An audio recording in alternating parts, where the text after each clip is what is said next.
What's up, Mike? I love the fly swatter at the end. I know. It's so great. It's a great touch. It's a great Thank touch. you, Matt. Thanks to Matt. Or did you make that? Yeah, right. Oh, it's good to know low or high people in low places or whatever. Hi, Ty. Yeah, low people in high places. It doesn't matter. It's another episode of On the Fly with Mike and Ty. Here we are. Here we are. Look, we have a lot to talk about today, and we're going to go through these as we normally do in segments. We're going to start off by talking about just an insane day yesterday in football. We thought there's no one better to bring on than our friend and peer, Tyson Banker. What's up, fellas? Catching me on my work hour, but it's all right. From the math teaching desk, I still got a lot of numbers for you. There you go. Hey, Tyson, how crazy was it yesterday to see a lot of the quote unquote best teams in the NFL get upset? I mean, we had what I considered to be six huge defeats by the class of the NFL. Yeah, it was a Survivor Day killer for those of you guys that play Survivor. Yeah, right. 4 teams I believe won that were more than a touchdown underdog, and I think that doesn't happen very often. And right. Especially the Jags. I think the Jags is probably the biggest one for sure. It was crazy. So the Jags beat the Bills. The Cowboys laid an egg against the Broncos. You had I had a list of them earlier. Titans without Henry beat the Rams. And I think it's kind of interesting about the MVP discussion because Derrick Henry's team won without him and Kyler Murray's team won without him. Yeah. Does that hurt their MVP chances at all? I thought that was interesting. I thought San Fran was in a must-win game and they had no Kyler, no Hopkins, and they couldn't get it done. That's not good for San Fran fans for sure. Raiders losing to the Giants. I got the Packers losing to the Chiefs. Now they didn't have. Now, no offense, Ty, but the Chiefs haven't looked like the Chiefs so far this season. Packers were 7-1, even without Aaron Rodgers, and then like you said, the Rams and the Titans. So the Saints losing to the Falcons too, right? Yep. That's right. Yep. So wow. It's the NFL any given Sunday, right? That's kind of the way it is. Yep, it really is. I was really surprised by a lot of this. I'd say, like you said, all those 6 of those games are very surprising. I mean, Raiders, they lay eggs often. I wasn't too surprised about that. But I think for me, the Rams, the Cardinals pulling out that win, the Bills losing, and the Cowboys losing with Dak back, I think those were not common at all. Like that was really crazy to me. I saw a stat during NFL Red Zone where he said it was the first time since Red Zone's been live that they had at least 6 teams that were either in the playoffs or division leaders losing the same Sunday. Yeah. Insane. When you mentioned MVP discussion, what's your takeaway then? What if you're voting right now, who's the MVP? I mean, give me the top. To me, it has to be Brady right now. I mean, based on just that week, still a lot to go, but I think Brady's been the most consistent. His team's at the top of their division. Everything's pointing to Brady right now. And in my rookie report, he's going to make the rookie report a little bit skewed because, like, if you remember my baseball one, how I said, it dropped 40% on total value. Well, Tom Brady's rookie cards gained $5,000 since preseason. So he's going to skew that value quite a bit. But I think to me, it's Tom Brady pretty easily right now with Dak getting hurt and Josh Allen. They've lost 2 big games now. So how crazy is that though? You're talking guys like Josh Allen, Dak Prescott, Patrick Mahomes, who were the anchors of this new breed of quarterbacks coming in. And I mean, Josh Allen and Patrick Mahomes specifically has collapsed within the hobby. Yeah. Some of his stuff is unbelievable. I mean, you can buy it graded now. You could have sold the same thing, raw 3 months ago. It's just the prices of they're surprising me at every level. Yeah, Mahomes' Prism's like relatively stable, which is kind of weird. I mean, I thought it'd be down a little bit more. It's only down from 8,200 about 7,200, which I thought would be a little bit more. It's just been really rough for him this year. So people are still showing faith, still paying that much for his PSA 10 Prism right now, which I thought was surprising. And the other guy to talk about that hasn't moved much, Deshaun Watson's rookie card hasn't budged, and he hasn't played. It's down like $60, which I think is really crazy. He's still going for $530 for his PSA 10 rookie. Cam Newtons are cheap though. If you want to go pick those up. Yep, Newton's cheap. Baker's falling off the cliff. Daniel What about Jones. Burrow? What's Burrow's stuff been doing? I mean, they lost yesterday. They got blown out by the Browns yesterday. What's Burrow's stuff doing? He's sitting about 380 for his PSA 10 right now. Down about 60, but still pretty solid. Herbert? What's that? Herbert, he's at he's at 480. I think Burrow and Herbert are going to be tough with their Prisms just because the 2020 Prisms have bigger pop report. We saw what happened with Zion. I just think they're going to be very similar in the football world. Football world scarcity is what really kind of helps a lot of those 2017 and 16 guys like Dak. Herbert and Burrow already kind of passed those guys in pop reports. So they're always going to have a ceiling on them because of that. So I just it's hard to really gauge what their drop is versus the population. That's kind of hard. It's not really based on play. Interesting. Yeah. Mike, you thinking about buying a few football cards? Not even a little bit, honestly. Not even a little bit. It's too weak. It's too the swings are too big. The vintage baseball stuff just doesn't move like that, and my heart can't take it. I can't. No, thank you. Oh, the injuries are so hard, right? But nothing's sold for Henry since his injury. But Henry he actually climbed $150 with his start. I mean, he was head and shoulders in the league in touchdowns and rushing yards. He was up to $700 for his PSA 10 for running back. That's incredible. Well, you're talking about a guy there that, I mean, he's on pace to be a top 5 running back of all time. Yeah, easily. So we're kind of like this one of those rare cases where. Yeah, well, I just said on my show, he's the guy. He's the running back that I think Kamara too, but that's a different discussion. But Henry's just built different. He's just a different animal, just like LeBron was. He's a different athlete. Unfortunately, the injury isn't supposed to be, it's terrible, but it's not supposed to be really career threatening. But he's just a big guy. That run against the Bills, I said on my show, that run against the Bills, he made one cut. He hit his top speed he's ever hit in his 5th year in the NFL. His top speed ever hit and scored an 85-yard touchdown at that size is just ridiculous. And I think that's why his cards are $700. I'm going to be a homer for a second, only because I watch this team every week, but Zeke has seen a huge resurgence in his career, largely in part because Tony Pollard is a stud also, and they're different backs and they do such different things.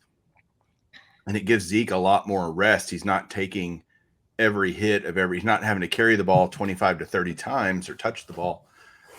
Has his stuff gone up at all since he's kind of done? A little bit, not a ton. He's still well out of the top 25. He's about 141 right now, but I do think Zeke's kind of getting a little bit of that momentum, but it's kind of a blessing and a curse, right? Like Henry is the guy. He gets everything. Zeke's not just the guy.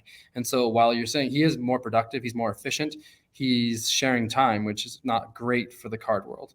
Well, it's okay when the Cowboys rush for 230 yards and each guy gets 100 plus, but when you get stopped or you just don't show up like they did yesterday, it doesn't help either. Well, and Dallas is predominantly a passing team too. They have the receivers that they really want to get the ball to as well. So they're not. I don't think they're going to ever commit to the run like the Titans do, where they line up 7 linemen and just pound it. That's not what they're going to do. So I think Zeke's kind of limited in his upside in terms of his high volume of statistics. But he's definitely bouncing back from obviously how bad last year went without Dak. Yeah. Good stuff. Well, I know you got a split for some family stuff, but congrats on your 50th episode this week. Yeah, thank you. That's going to be recording that tonight. Yeah.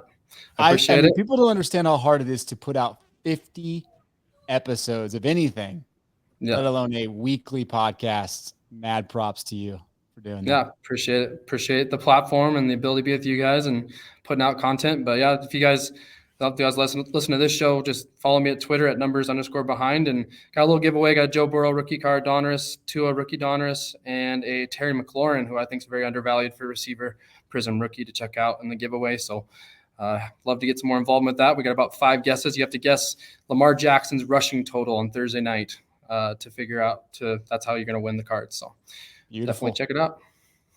Put the link in the show notes. Good stuff. Go take care of your kids. All right. Appreciate it. Have a good night, guys. Bye. What's that? Now it's just back to you and me. How boring is that? I know. He's over there like ranting off these numbers. I'm thinking, gosh, I remember those days when I used to know all those stats and prices. It puts me to shame. It is interesting, though. I love Tyson's show, and I love it's because it's not. You can love something, you love other people's passion, other people's knowledge without being a thing for me. But I do love the game, so that's kind of where maybe that crossover is interesting to see the movements and all that stuff for sure. For sure. Real quick word from our sponsor before we jump into the rest of the show. Having trouble managing your valuable collection and finding price transparency in the sports card market? Me too. That's why I use CardHedge. CardHedge is a brilliant price analysis and collection management tool. Track all your grades across PSA, CSG, HGA, SGC, BGC, and as well as your raw cards. CardHedge pulls their research from sites like eBay, StarStock, MySlabs, and Golden Auctions. You want an accurate picture of the sports card market? Yeah, me too. With over tens of thousands of cards in their system, CardHedge is the definitive sports card price guide. Quickly search by card, player, or set. Sort by price or percentage change. It has a lot of awesome advanced features. So what are you waiting for? Join today for only $14.99. There you go. CardHedge. Go check them out. Click the link. It's going to be in the top right. Very easy, or in the show notes. We appreciate them as a sponsor. Yeah, wherever it is. Keep pointing. Some good stuff this week. I'm excited because not just the typical news. We have a few things to talk about today that I think you're going to really like. Let's start with something that. Let me just show this. Let me show this, and let's get your response to this.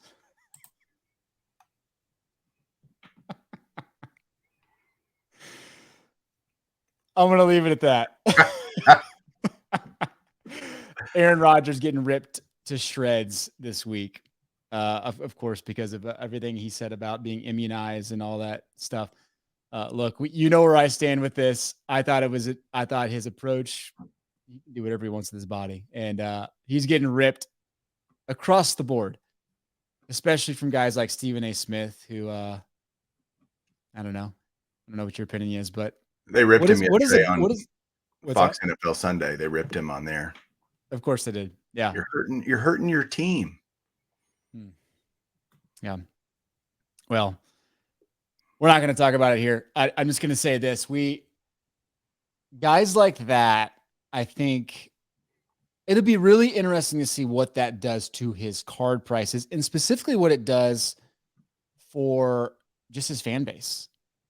I talked to some guys that I know that are Green Bay Packers fans, and it's a very polarizing, like a lot of diehard Rodgers fans are jumping off the Aaron Rodgers bandwagon. But you're getting guys like me who are like, I respect that a ton, and I actually like you more. So how does it balance out? What's your quick take on it? I'm on the like him more because of it, but that's more probably just my view on all of it. Yeah. Aaron Rodgers has beaten the Cowboys more times than, Ray Rice beat his girlfriend in the elevator. I mean, so was it Ray Rice? No, wait. Who was the running back that beat the crap out of his girlfriend in the elevator? Kareem Hunt. No, it was old school, like Baltimore Ravens. I don't know. Whatever. Bad television we're putting on right now. Yeah. Let's just switch subjects. We'll stay on the same thought train. I got this, and I thought you'd get a kick out of it. This is a buyer's note this week from me. Thanks for allowing me to win your auction. Sorry for the delay. I work in a hospital lab testing viruses. It's been real busy lately. What? You think now is a good time to send that buyer's note to me? Did he end up paying for his card? Did he pay for his card? He paid for it. He paid a pretty penny for a couple of cards. I'm just like, what's the most obscure buyer's note I've ever received? It's pretty good. You were like, that's your moment. I love it. That's my moment. It's it's a pretty busy time of year for you, huh? Okay. Check this out. Well, so first off, did you see the Mac Jones tackle? No. He grabbed the lineman. No. Okay. I don't know if it was a fumble recovery or a pick or whatever would happened. Mac Jones went down.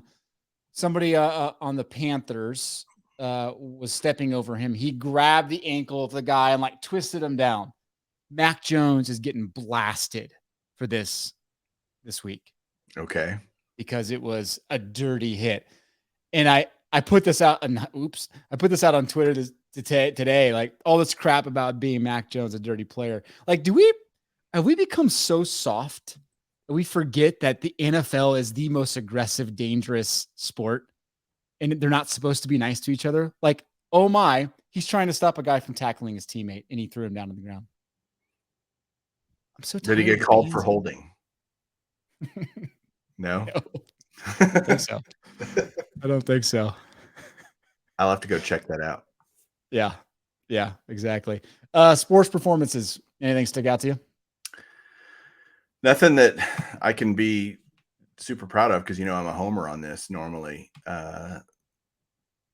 Yeah, nothing that I have read about that I went, wow. I mean, obviously the Braves winning the World Series, but we already talked about that last week. But I'm still on that train. Yep. So, no, nothing that sticks out. What about you? We already talked about NFL, the games yesterday. That was, I was going to mention just how unbelievably surprised I am with the collapse of the Kansas City Chiefs. I critique them at a deeper level because that's my team. I am just so surprised with how discombobulated they are. I mean, now it's just it's not an accident now. We're 4 or 5 games of this confusion, the dysfunction. I just don't get how in a matter of 6 weeks, a team can go from the most electrifying offense in football to the most dysfunctional offense in football. It just blows my mind. It really does. I don't know what's happening, but it seems unprecedented to me, the type of like rise and fall. And they're running at full strength, right? It's not like they have injuries or. Yeah. I mean, what's different? Maybe defensive coordinators around the league are figuring them out, but I don't know. That's what I kind of felt like yesterday when I was watching the Cowboys. The Cowboys are obviously pretty electrifying offensively, and they couldn't do diddly until the garbage time in the fourth quarter. Yep. And I'm like, wow. And we had some pretty bonehead things that we did to set, but the Cowboys are known for self-imploding and doing things to themselves, but usually they've been overcoming it this year. Yeah. So, I mean, they got a good win against the Packers. Forget about, they don't give style points in the NFL. A win's a win. So that was a big win over the Packers. They needed that. They did. Yeah, exactly. A win is a win. Hopefully it just buys them more time to figure things out. That's the what I keep thinking. But if they figure it out and they, let's say they get in as a wild card team, because winning the division is going to be very difficult at this point. Not impossible. Not necessarily.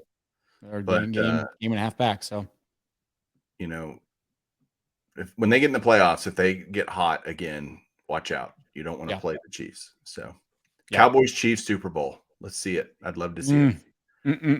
Well, we got a couple more weeks before we face off. We'll come up with our bet maybe next week. That's right. We're going to do it. We're playing in the regular preview, Super Bowl preview. Yeah. Okay.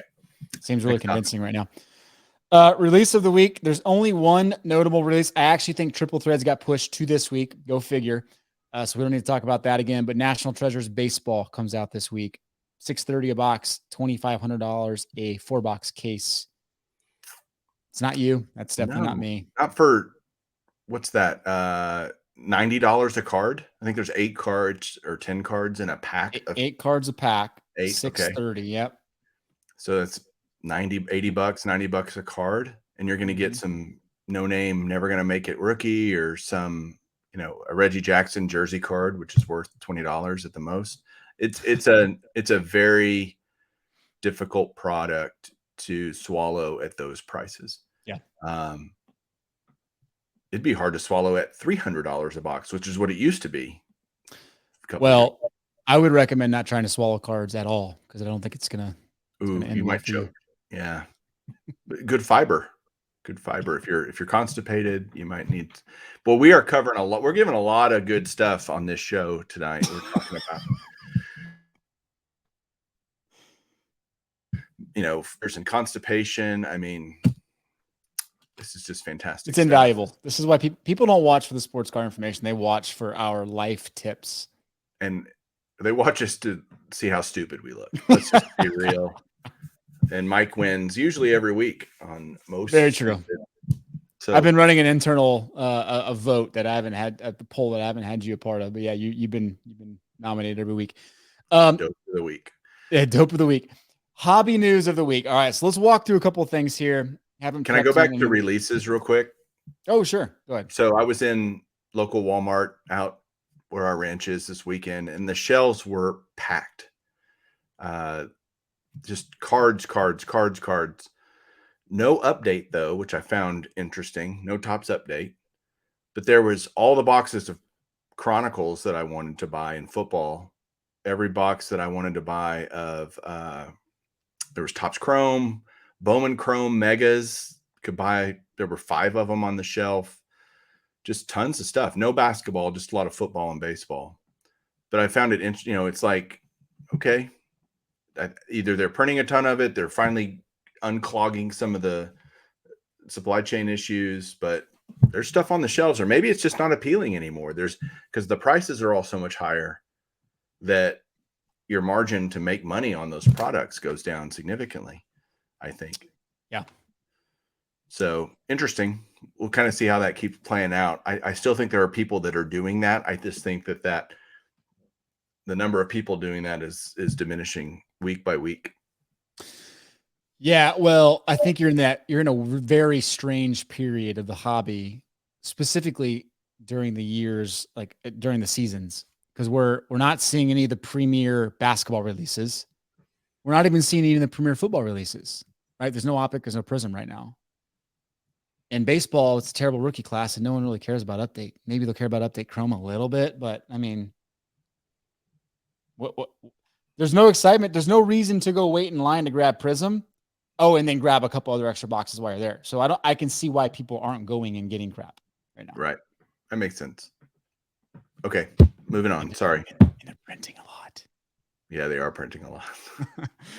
Which is a good segue into a very interesting article came out this week. It's not even really an article. Josh Luber, who is going to be taking over the sports card division for Fanatics, co-founder of StockX, or co-founder.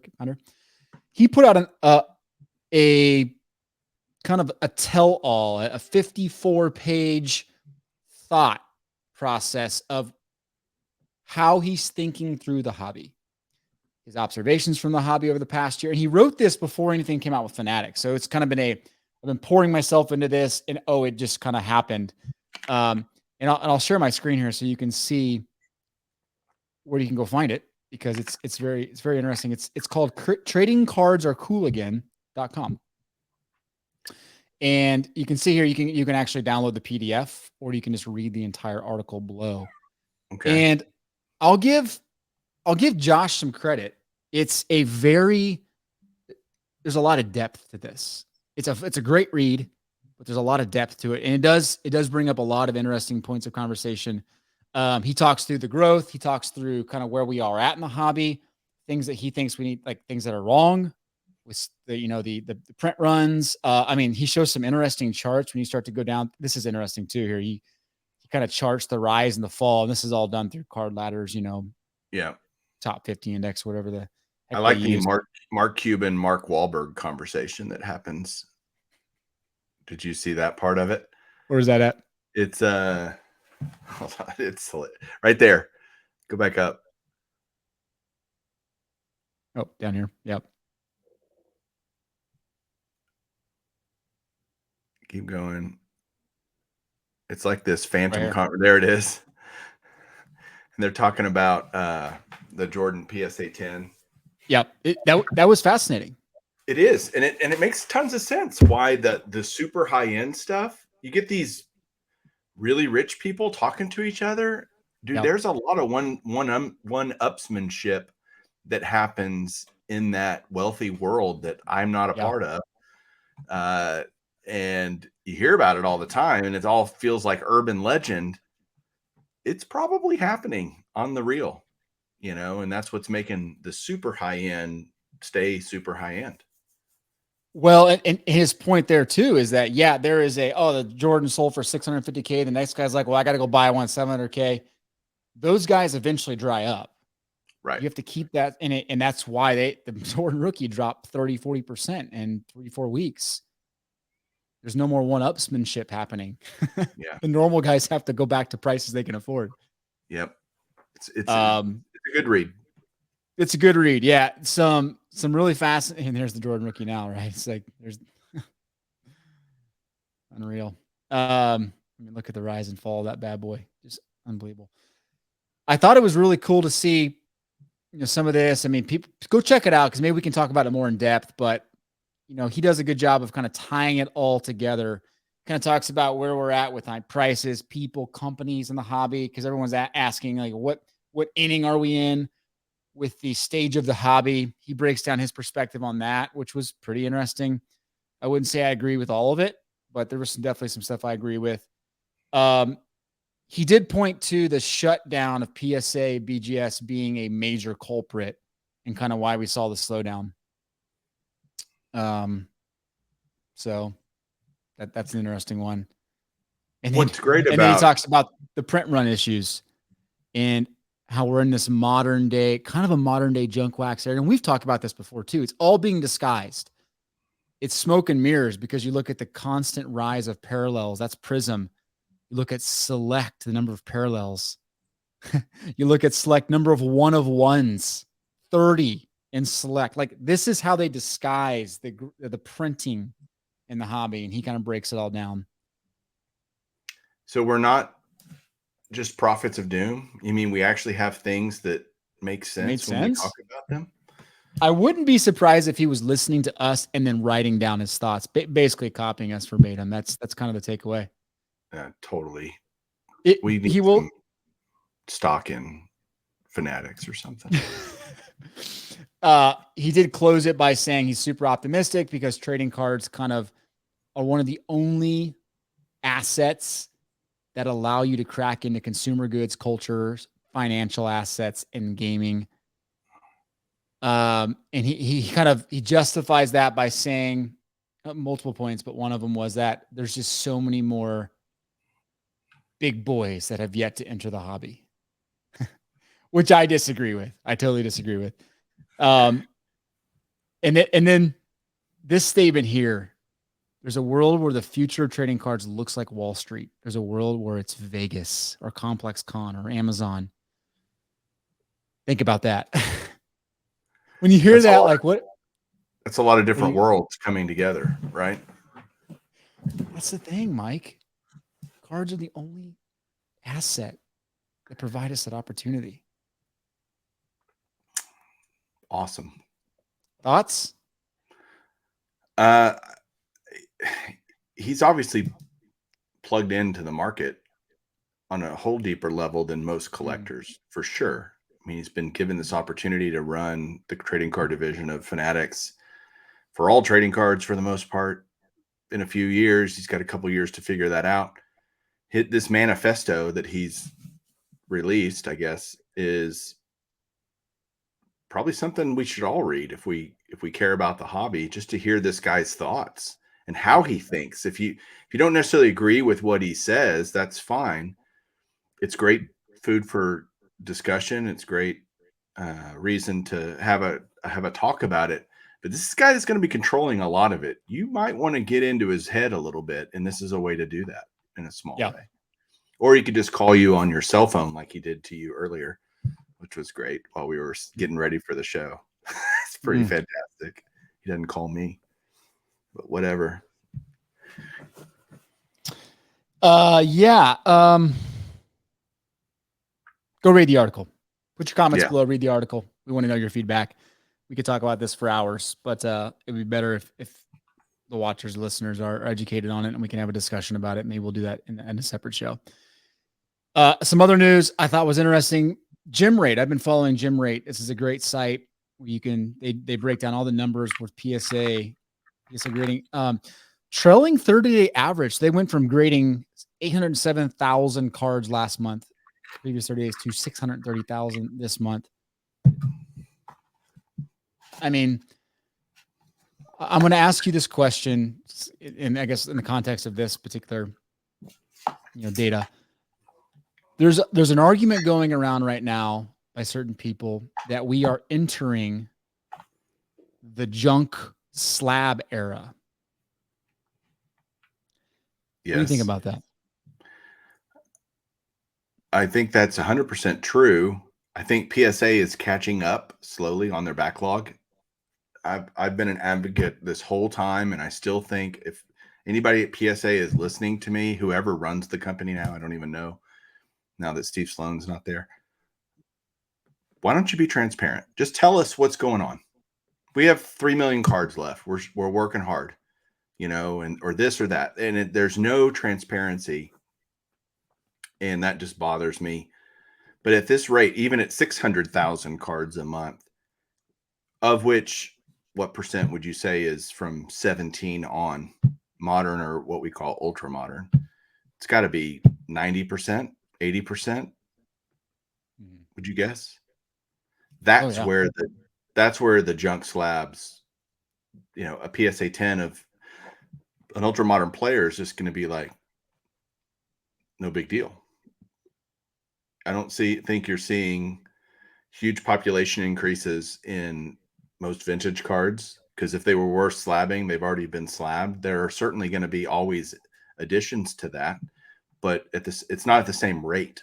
You know what I mean? You're not getting a brand new rookie having 40 to 50,000 graded cards of their XYZ rookie card. So I'm going to play devil's advocate, and I actually think PSA might have accidentally had the forethought. Maybe it was one of the reasons anyway, that shutting down standard submissions would prevent the junk slab era. I think if they would not have shut down, we would have been, in November 2021 with 6-7 months of like millions of cards coming in every month. And we would have been flooded with slabs for the next 2 years. But because they shut down and they allowed so many people to have to pay for these orders to get them back and realize, oh, it's not like just printing money. You have to actually be thoughtful. They stopped a good percentage of people from doing this for 6 to 7 months and totally crashing the hobby with slabs. They allowed people to learn their lesson without going too far. Do you think that was accidental or intentional? I think it was accidental. You? Okay. I don't know how they could have had. I mean, they're in the business to grade cards.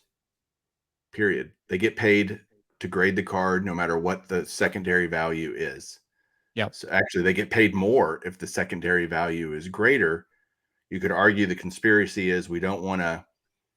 But if they did, they'd grade them all 10s and they'd get to, there's this chicken and the egg, right? If you grade them all 10s, to me, grade a card what it is. It is what it is. If it's a 10, give it a 10. The idea of pop control just seems so conspiracy theory to me. I can't even get there with my brain. It just seems dumb. But if they're all 10s and the grades and that the supply goes up, demand comes down, prices come down, the next time they grade that card, they can't upcharge on it. You could make that conspiracy theory guess. There's just so many ways that you could think they're doing something wrong, when the reality is it's probably so simplistic that they just got overwhelmed and couldn't keep up with demand for their service. Period. Paragraph. Don't read into it. Just accept it that they couldn't do it. They didn't have capacity. They have a lot of liability holding all of these cards waiting to be graded.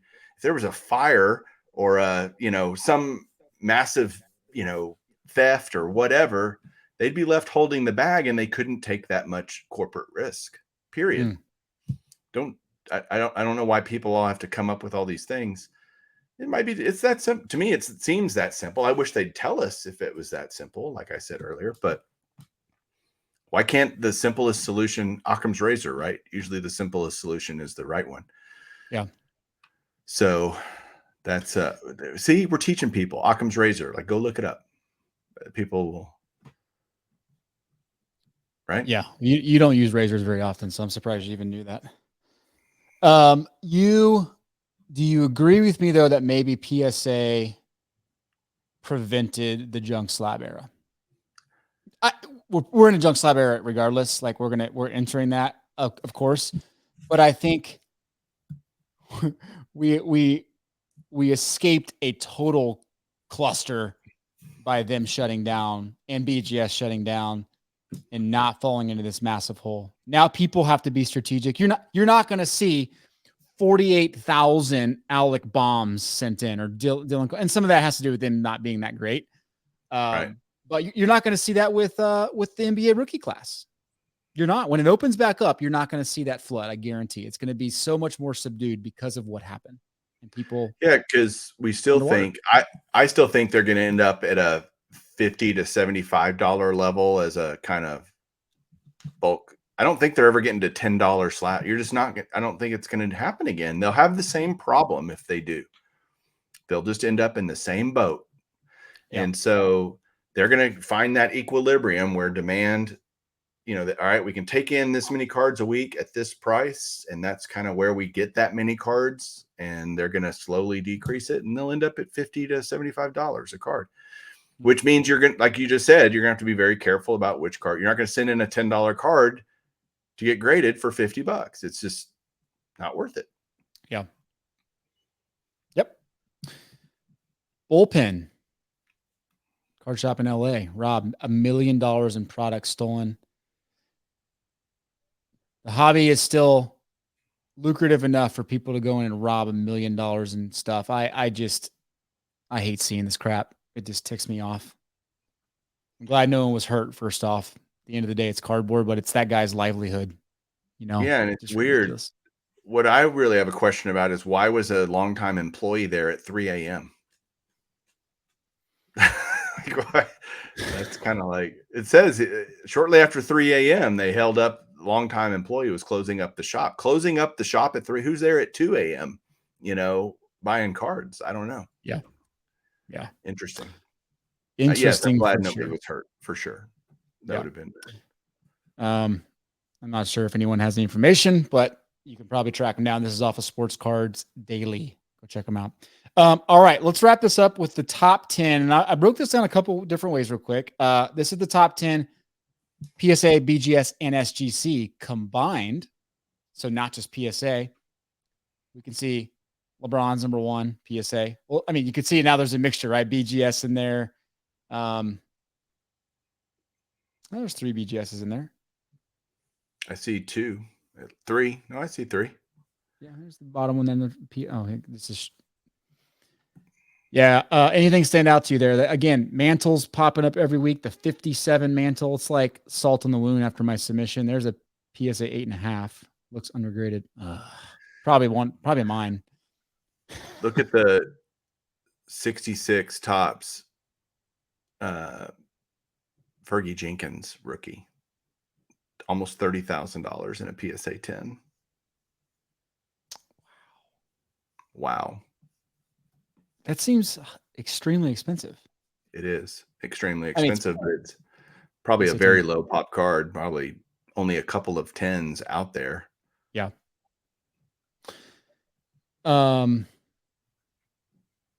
Nothing else really stands out to me here. Charizard popping up there.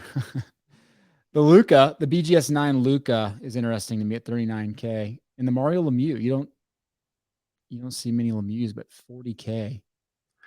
I love the in the Luca listing 0.5 from Gem Mint. Oh, okay. So it's not Gem Mint. Is what yeah, he just had to get it in the search the right keywords. That's the most important.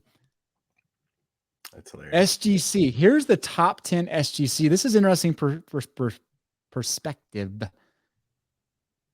SGC 9 Fleer, Michael Jordan rookie 12K, and then you kind of see the drop off, but it's vintage all the way through. And not that high of prices, really, honestly, relatively speaking, relative to PSA stuff. Yeah. Very interesting. There's an Ovechkin. And then look at this top 10 wax. I want you to tell me what stands out to you. These are sealed boxes across the cases. Box category. Right. Anything stand out to you?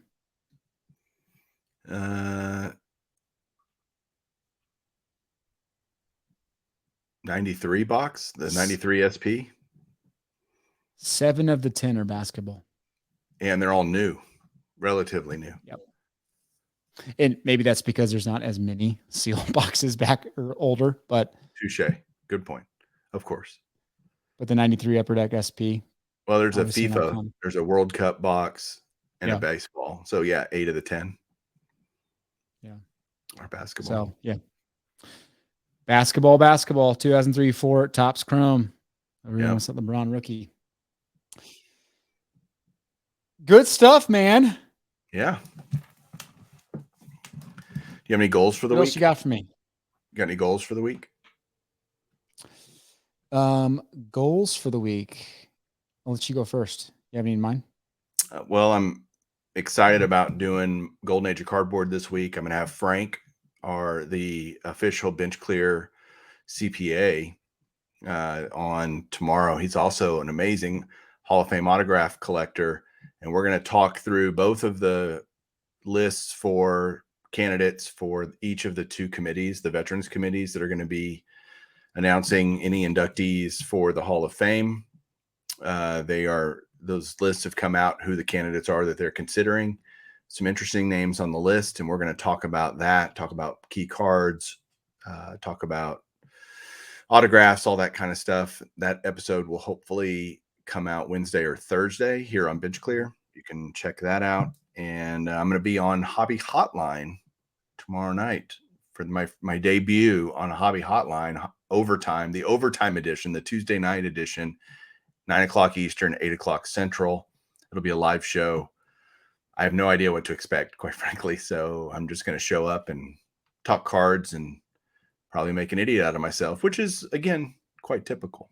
So very cool. Nice work. Looking forward to that episode.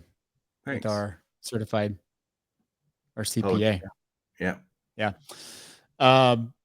I have a couple guests lined up back on the old Breaker Culture podcast, a couple that you will be very excited about, but I can't say their names yet. So you'll like that this week.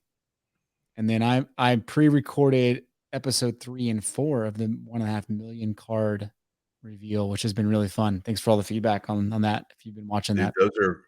I love when you just thumb through stuff and you're showing all the griffies you showed, and it's really fun following along with you.